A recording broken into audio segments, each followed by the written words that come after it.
Le webinaire débutera dans quelques minutes.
Bonjour et bienvenue au webinaire Un jardin de micro-verdure à l'année, présenté par M. François Lamontagne. Nous vous remercions de votre participation. Sans plus tarder, je laisse la parole à François. Bon webinaire.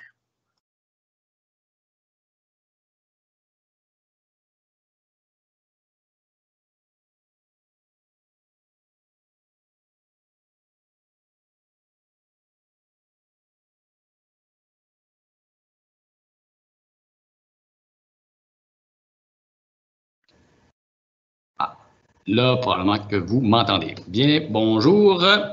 Bienvenue. J'espère que tout fonctionne bien pour tout le monde. C'est la technologie moderne et c'est ça, à la période actuelle, c'est ça. C'est le fun. D'habitude, je suis plus habitué avec beaucoup plus d'interactions. On va y aller comme ça. À la fin, il va y avoir une petite période de questions aussi, donc vous pourrez interagir aussi. Mais il me fait plaisir de vous présenter cet atelier sur les micro-verdures, les micro-pousses et germination. Puis mon nom est François Lamontagne et cette présentation est rendue disponible grâce à un beau partenariat entre le CCNB, le département de la formation continue, et le Jardin botanique du Nouveau-Brunswick qu'on est super chanceux d'avoir dans la région. Et c'est ça. Puis moi, un petit peu mon histoire, je suis horticulteur. Je suis dans ma 14e année d'une passion avec les plantes, horticulteur passionné. Et nouvellement apiculteur depuis 5 ans. Les abeilles, c'est important et c'est super intéressant de travailler avec ces petites bêtes-là. Et je suis entrepreneur aussi.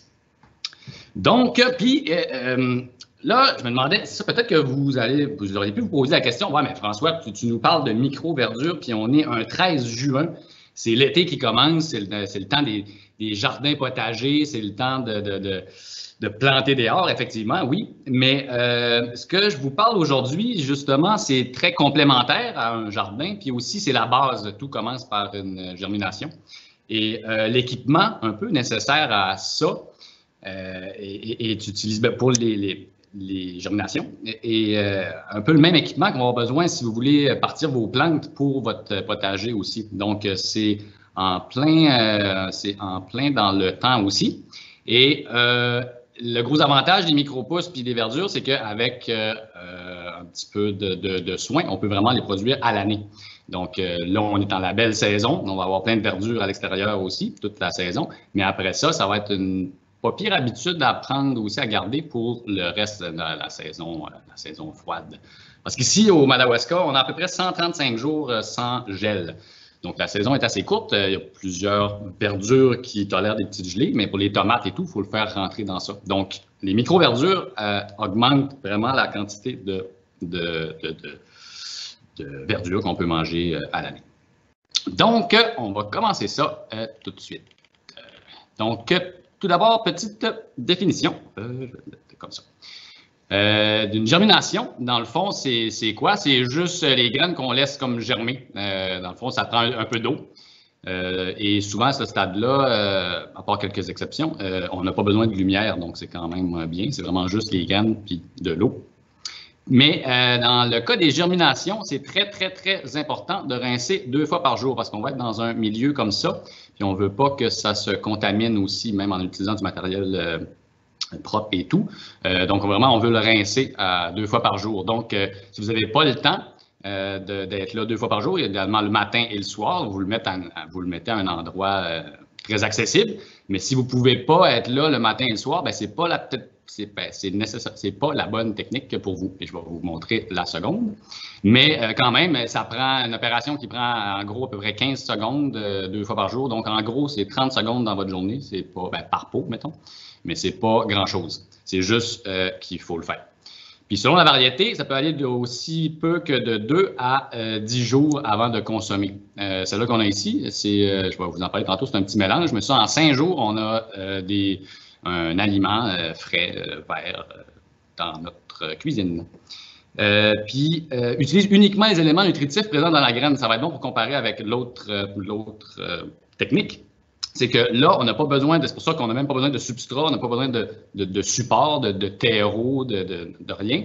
C'est vraiment juste la graine qui germe. Puis ce qu'on mange, c'est le germe. Donc, on a 0 besoin de fertilisant, par exemple.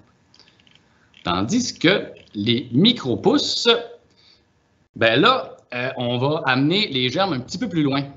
Donc là, on a besoin d'un support, c'est-à-dire soit un terreau ou un tissu synthétique. Moi, je vais vous montrer une technique j'utilise plus le terreau parce que justement, comme je jardine aussi à l'extérieur, c'est pas perdu, je m'en sers aussi. Là, on consomme les jeunes pousses et non les racines. Dans le cas des germinations, on va tout manger ça. Mais dans le cas des micro-pousses, on va couper en haut des racines, puis on va juste manger la pousse, un peu comme on voit ici. Le délai va être un petit peu plus long. On parle plus d'1 semaine, ça peut aller jusqu'à 3 semaines. Des fois, avec le poids qu'on voit ici, des fois, j'aime bien prendre une coupe puis le laisser pousser un peu. Il refait une autre pousse qui est un petit peu plus raide, mais quand même, je me dis, c'est de la verdure pareil. C'est bon. Puis en le mélangeant avec d'autres choses, c'est bien correct. Mais donc, ça va prendre un petit peu plus de temps. Il faut, là, comme on l'amène un petit peu plus loin, la plante, les réserves dans la graine seront insuffisantes pour nourrir justement la plante. Donc, il va falloir utiliser un petit peu une légère, un petit peu un fertilisant pour qu'il y ait les éléments nutritifs nécessaires au bon développement de la plante à son début, pour le stade de juste les premières vraies feuilles. Ça, c'est les cotylédons, les 2 ici, puis les vraies feuilles. Donc, c'est la différence entre les 2. Un bon exemple qu'on voit souvent dans les micro-pousses, c'est le tournesol qui est délicieux, qui est comme un peu comme juteux un peu aussi, comme épais, et charnu. Donc, c'est très bon. Puis, je vais vous en montrer aussi. Mais ça, c'est un exemple qu'on voit souvent ici. On le retrouve à l'épicerie aussi. C'est une qui est quand même assez produite assez souvent. Donc, pourquoi on mangerait des pousses? Ici, on a une assiette. De 1, c'est quand même assez joli. Mais selon le nouveau guide alimentaire canadien, la moitié de cette assiette-là devrait être des fruits et des légumes. Puis je pense particulièrement, je suis pas nutritionniste, là, mais je pense que c'est surtout des légumes aussi. Du sucre, je pense qu'on en a déjà beaucoup. Des fruits, c'est super bon.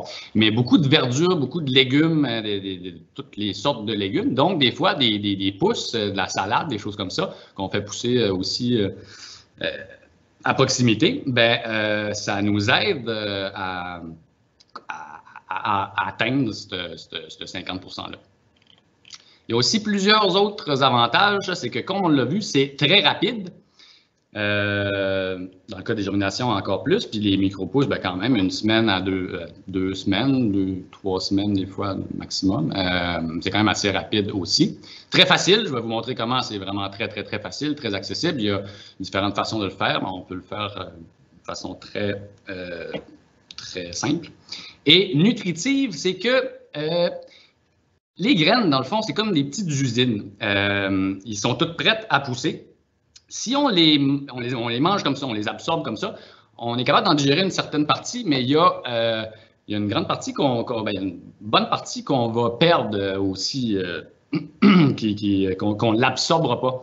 En le faisant germer, ça rend non seulement les éléments nutritifs beaucoup plus assimilables, donc on va maximiser notre absorption, mais aussi, c'est qu'en se développant, les petites usines, ils se développent, donc ils produisent plus d'éléments nutritifs. Donc, pour le même rapport, on a beaucoup plus d'éléments nutritifs dans ce qu'on mange que de les manger sans les faire germer. Donc, c'est ça.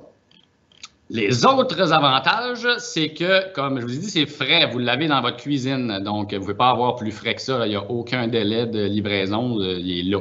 Vous le prenez quand vous en avez besoin. Et c'est ça. Proximité, c'est ça, c'est à côté. C'est vraiment, donc c'est très facile aussi. Abondance, ça produit beaucoup. C'est quand même très, c'est ça, ça produit quand même bien. Diversité, bien, je vais vous montrer toutes les sortes. Je ne les ai pas toutes essayées, loin de là, sauf qu'il y a plein de goûts, il y a plein de couleurs, il y a plein de sortes, donc on peut essayer plein de choses. Abordable, c'est très, très abordable quand même comme technique. Là, ça ne demande pas beaucoup d'équipement. Puis les paquets de graines pour ça aussi, ça ne coûte pas une fortune. Puis on peut le joindre avec d'autres productions. C'est pour ça que je vous disais que c'est un peu la base. Moi, j'utilise déjà des lumières ici pour faire pousser ma laitue ici ou mon chou frisé, il y a du basilic, il y a plein de choses. Donc, je fais juste mettre mes micro-pousses sur mes étagères que je fais déjà d'autres semis, surtout au printemps pour préparer la belle saison qui s'en vient. Donc, dans le cas des 2 techniques, règles de base, encore plus maintenant, on dirait que c'est très à la mode de se laver les mains. La COVID-19 nous oblige à être encore plus propre, donc c'est peut-être bien aussi, mais quand même, attention à la propreté, donc toujours se laver les mains, puis utiliser des instruments et contenants propres, c'est sûr que c'est la base, c'est comme faire de la cuisine un peu, mais là, comme on est dans des milieux, particulièrement le cas des germinations, on est vraiment dans des milieux, comme on veut ça, stériles pour pas faire pousser d'autres choses que des petits germes, des pousses, justement, ça dépend quel genre de germes on veut. OK, donc, quand je vous disais des pousses pour tous les goûts, on peut voir ici beaucoup des fines herbes, plein de goûts différents qu'on pourrait faire pousser. La moutarde, je vais vous en parler tantôt pour le petit côté piquant, c'est très bon. Les radis, il y en a plein de sortes, des sortes de fèves et tout. Donc, vous pouvez vraiment une belle diversité. Puis, des fois, il y a ces plantes-là que vous pouvez juste garder plus longtemps. Comme la coriandre, vous en semez, vous mangez des pousses, puis le reste, vous le laissez pousser pour avoir plus des feuilles et un plant que vous allez mettre à l'extérieur, par exemple. Ça peut se faire très bien comme ça aussi. Donc, puis, à chaque variété, sa technique, bien, tout dépendamment de la sorte de plante que vous voulez faire pousser, bien, vous allez utiliser une technique différente. Le radis, je l'utilise assez souvent avec, c'est ça, des mélanges. Souvent, ils appellent ça sandwich booster ou des choses comme ça. C'est beaucoup des mélanges de plusieurs graines, mais ça, c'est beaucoup utilisé dans les germinations. Vous pouvez aller avec des choses plus grosses, des haricots. Comme les fèves Hmong, puis ces sortes-là, c'est intéressant, c'est comme croquant un peu, on en voit des fois dans les restaurants aussi, c'est intéressant. Le pois chiche, vous pourriez le faire germer, juste dans le fond, on veut pas le faire pousser nécessairement très loin, ça va juste prendre quelques jours, on va juste le faire germer, donc on va aller chercher plus de nutriments. Même un peu le principe pour les amandes, des fois c'est juste les faire tremper pour comme les réveiller un peu. Mais dans le cas des micro-pousses, ben là, ce qu'on va voir plus, c'est sur pousses de tournesol qu'on a parlé. Pois, je vais vous montrer, c'est une de mes préférées. Pois, c'est vraiment bien. C'est très généreux aussi. Là, on peut faire ça fait beaucoup de masse végétale quand même pour le peu d'effort que ça prend. La moutarde, que j'adore pour le petit côté piquant, il y a des feuilles de moutarde qui goûtent vraiment la moutarde de Dijon. Fait que si vous aimez ça un petit peu piquant dans une salade, des fois, c'est très intéressant. Le maïs qui a un goût assez particulier. Personnellement, je trouve que ça goûte un peu le foin, là, puis je n'aime pas ça tant que ça. Mais c'est beau, par exemple. Ça fait une belle pousse colorée, mais personnellement, je ne trouve pas ça si bon que ça. Mais c'est intéressant, mais ça dépend des goûts. Peut-être que vous allez adorer. Sarrasin, ici, qui est une plante mythique pour la ploie et tout, ben, les micro-pousses de sarrasin, c'est intéressant aussi. Les cotylédons sont très beaux. Betterave, c'est coloré. Le chou frisé, qu'on appelle kale aussi, c'est beaucoup utilisé. Basilic, etc. On pourrait continuer comme ça très longtemps. Donc, quelques petites règles de base. De choisir des graines de qualité, c'est la base. Les standards de qualité pour les graines utilisées pour la germination ou des choses comme ça ont des standards très, très, très élevés. C'est-à-dire, mettons, le taux de germination est souvent de comme 98-99 %. C'est des taux très bons. C'est ça qu'on veut aussi. On ne veut pas qu'on sème ça puis la moitié ne germe pas, là. Donc, ils ont des standards élevés. Donc, c'est de faire affaire avec des fournisseurs spécialisés. Un exemple ici, j'utilise beaucoup lui ici, Mom's Sprouting Seeds, dont l'adresse est ici. Vous allez en trouver d'autres, c'est un fournisseur canadien. C'est ça, quand vous pouvez avoir des graines certifiées biologiques et tout, qui encouragent un peu une méthode d'agriculture plus durable aussi, c'est tant mieux.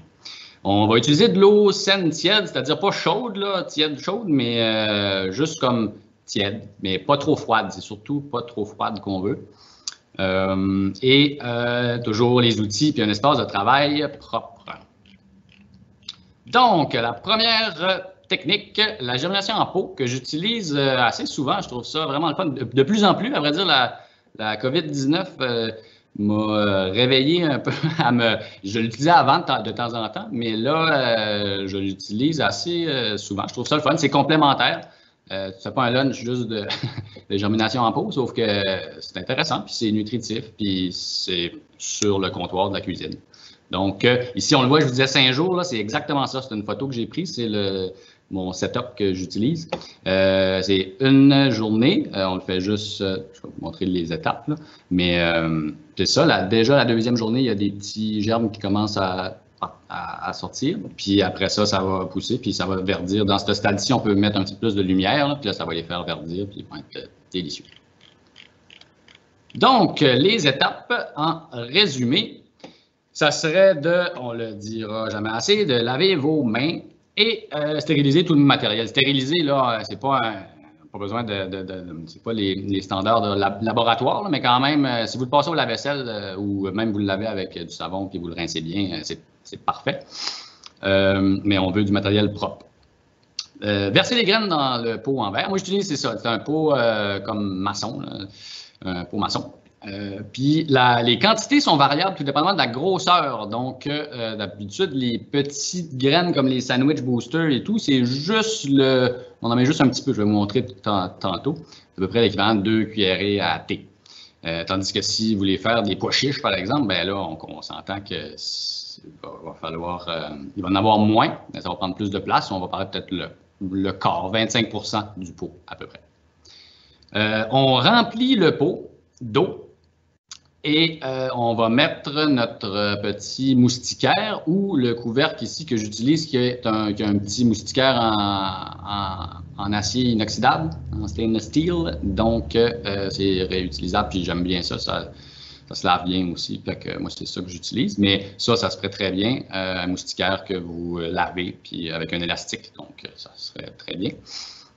Et là, on les fait tremper à l'abri de la lumière, c'est sûr. Fait que ça peut être juste de mettre un petit linge dessus, mais on laisse ça tremper. La durée est variable, tout dépendamment de c'est quoi que vous voulez faire pousser. Si on vient avec des petites choses comme ça, luzerne et tout, là, 3-5 heures à peu près, là, des fois c'est amplement suffisant. Puis ça peut aller jusqu'à 12 heures si vous voulez. C'est pour certaines graines comme le pois par exemple, c'est plus long. Après l'avoir fait tremper, on retire l'eau. Donc, c'est pour ça qu'on installe un petit moustiquaire, c'est que c'est beaucoup plus facile. C'est comme une genre de petite passoire hein, pour que les graines restent dans le pot, mais que l'excédent d'eau s'en aille. Donc, on va le vider, puis on va bien le rincer. Donc, on va remplir à nouveau d'eau. On va le brasser un petit peu, en le tournant un peu. Tantôt, je vais vous montrer comment. Puis, on le laisse égoutter en laissant un petit angle comme ça. Avec l'ouverture, bien sûr, dirigée vers le bas. Sans lumière directe. Au début, là, on n'en veut pas de lumière directe, c'est-à-dire de ne pas le mettre pas au soleil, là, ça ne sera pas bon du tout. Il peut y avoir un petit... si vous le mettez un coin à l'ombre dans votre maison, un petit coin qui n'a pas de soleil direct, ça va être probablement correct. Sinon, vous pouvez mettre un petit linge dessus aussi. Donc, et là, c'est l'étape que vous allez répéter, rincer et égoutter. C'est-à-dire, vous remplissez avec de l'eau, puis vous le laissez égoutter. Une opération qui va vous prendre quelques secondes à peine, 2 fois par jour, donc le matin. Moi, personnellement, je l'ai mis à côté de la bouilloire, parce que le matin, dans la cuisine, c'est sûr que c'est un endroit incontournable. C'est là, on passe à chaque jour dans la cuisine, matin et soir. Donc, c'est une belle place pour mettez-le à un endroit que vous passez souvent. Mais 2 fois par jour, pas plus, c'est correct, mais le matin et le soir. Puis, au moment de la récolte, vous le rincez abondamment, puis vous le laissez, comme se drainer. Là. On ne veut pas qu'il reste de l'eau à l'intérieur. Puis pour la conservation, là, vous le mettez au réfrigérateur. Dans un conteneur hermétique, ça pourrait être même cette pot-là, mais il faudrait qu'il y ait j'aime bien avoir un petit... En tout cas, j'allais dire un petit essuie-tout, mais ça, c'est plus pour des pousses qu'on va garder plus longtemps. Cette technique-là, la germination, c'est vraiment pas, ça se conserve vraiment pas longtemps. Donc, idéalement, c'est vous le récoltez, puis vous le mangez. Si vous y en reste un petit peu, vous le mettez dans le réfrigérateur, mais le lendemain ou le surlendemain, gros max, vous le mangez. Sinon, ça va devenir assez vite que ça sera plus intéressant. Donc, c'est ça. Donc, là, je vais vous le montrer en vrai, juste pour des petits trucs que j'ai pris à force d'en faire. Donc, ça comme ça.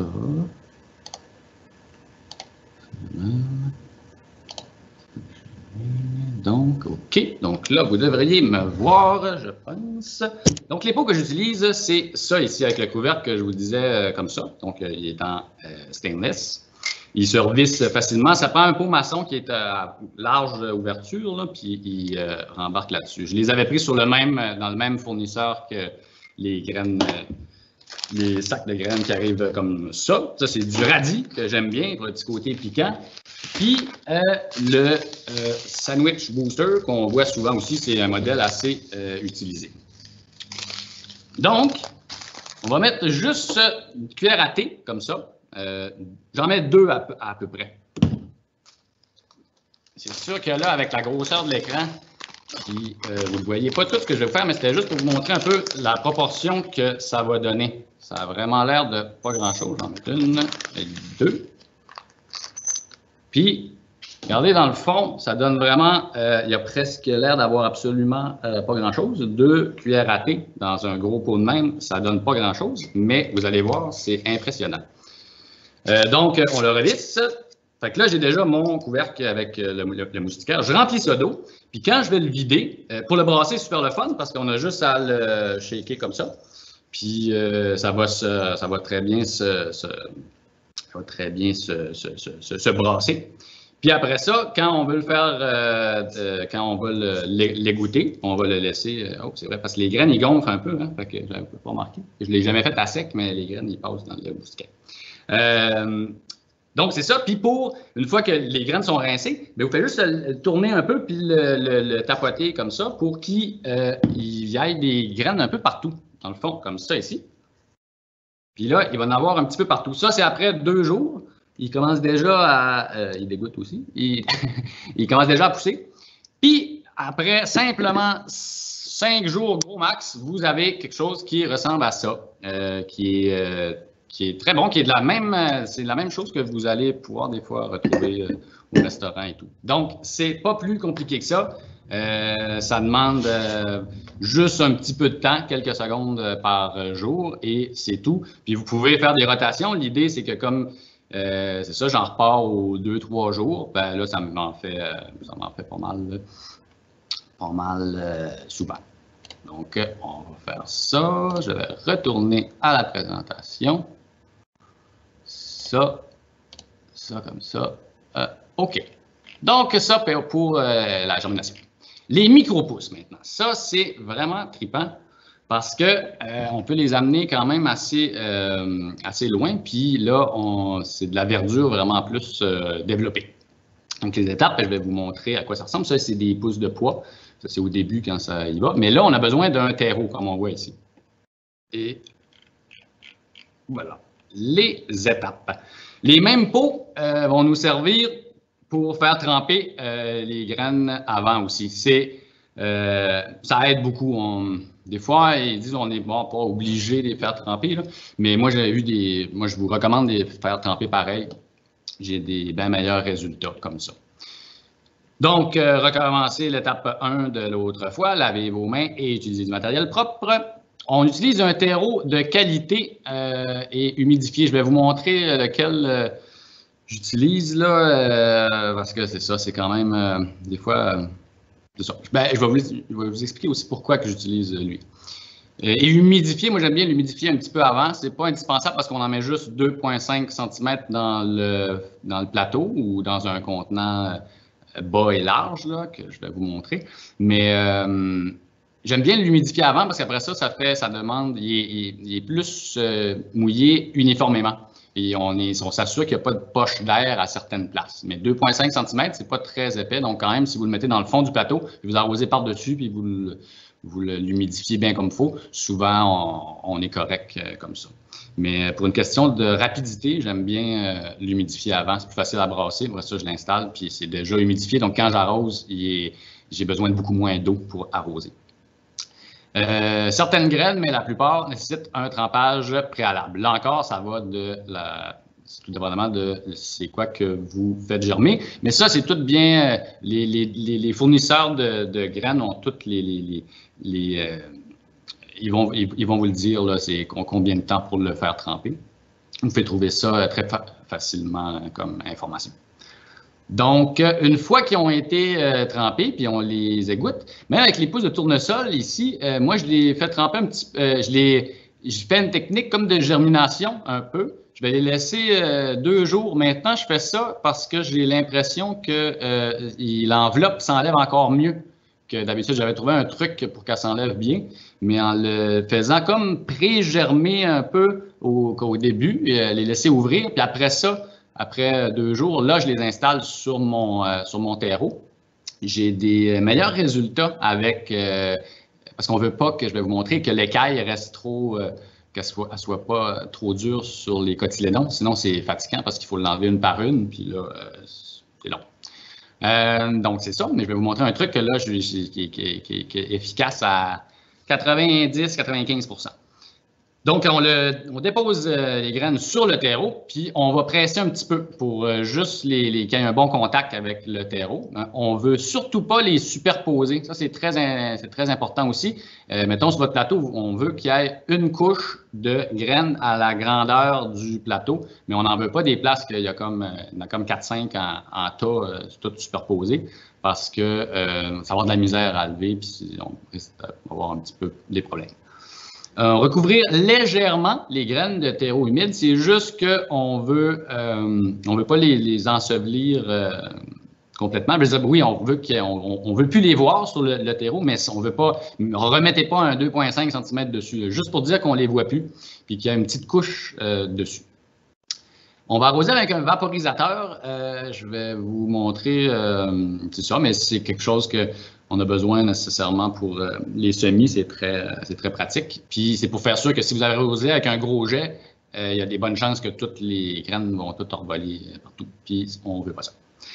Et on va recouvrir d'un couvercle transparent. Ça, c'est ou pellicule plastique. Moi, j'utilise une pellicule plastique que je réutilise depuis que j'ai commencé Puis j'ai recommencé à en faire un peu plus souvent dans le mois de mars. J'utilise les mêmes, là, je réutilise les mêmes. Donc, c'est très durable, puis ça coûte pas très cher. Donc, c'est ça, pour garder ça humide. Donc, j'évite d'avoir à arroser tout le temps. Sinon, ça peut sécher quand même assez vite. Et placer le plateau à la lumière directe ou un éclairage artificiel. C'est là que je vous disais que cette technique-là est complémentaire à si vous aimez jardiner ou vous aurez besoin nécessairement d'un éclairage artificiel pour aider à vos plantes à décoller. Bien, je dis nécessairement. C'est pas. Si vous avez une bonne fenêtre exposée plein sud, peut-être que ça peut marcher. Mais éclairage artificiel nous aide beaucoup, surtout l'hiver, à avoir une plus longue durée d'éclairage, puis ça va aider parce que là, on veut de la verdure, donc ça lui prend de la lumière pour qu'il fasse de la photosynthèse. On l'amène vraiment à une plante, là. Donc, c'est très intéressant. Puis l'éclairage artificiel, je m'en sers pour toutes mes autres semis aussi. Puis, on humidifie. Si vous avez à l'humidifier de temps en temps, on va le faire avec encore un vaporisateur, mais c'est au besoin. Avec la technique que je vais vous montrer dans pas long, je l'arrose juste une fois après, juste un peu avant la récolte, puis c'est pas mal tout. Puis lorsque prête, là, on les coupe à la base des tiges. C'est ça, comme je vous disais tantôt, on ne ramasse pas les racines. Puis, on va les rincer. C'est là qu'une passoire peut être bien pratique pour les rincer, juste pour faire sûr qu'il n'y ait pas de terreau dessus. Puis là, on va les conserver au réfrigérateur, là encore, dans un conteneur hermétique. Puis, un petit papier essuie-tout au fond. C'est pour absorber le surplus d'humidité. Ça les aide à les garder plus longtemps. Puis, on peut les conserver une semaine. J'avais fait un test avec les pousses de pois. Après 3 semaines, ben là, c'était quand même temps qu'on les mange, là, mais dans le fond du frigidaire, frigidaire froid, là, qu'il n'y a pas trop d'écart de température quand on ouvre la porte, là, mais 3 semaines, il était encore correct. C'était correct. C'était pas le top qualité, là, mais il était encore bon, il était encore ferme, il était encore, je veux dire, ça se mange. Là. Donc, ça se conserve quand même très, très bien, beaucoup plus que les germinations. Puis pois particulièrement, c'est très durable. En plus, on peut faire différentes récoltes aussi, ben, au moins 2 récoltes. L'équipement, là, ça demande un équipement un petit peu plus, c'est ça. J'ai mis ici une étagère, c'est que si vous aimez l'avoir de quoi comme ça. Une étagère, si vous voulez de quoi de plus, comme je dirais propre, peut-être, ou que vous ne voulez pas bricoler, ben ça, Bessise, une compagnie de l'île du Prince-Édouard, en vend aussi des modèles comme ça, mais qui coûtent quand même assez, sont un peu plus dispendieux. Mais vous avez la lumière, des étagères, vous pouvez régler la hauteur, donc ça peut vous servir pour les micro-pousses, mais pour le jardinage et tout. Moi, ce que je me suis fait, c'est le même principe, c'est des lumières comme ça que j'utilise. J'utilise des fluos parce que j'étais habitué à ça, des fluos pour les plantes, là, pas nécessairement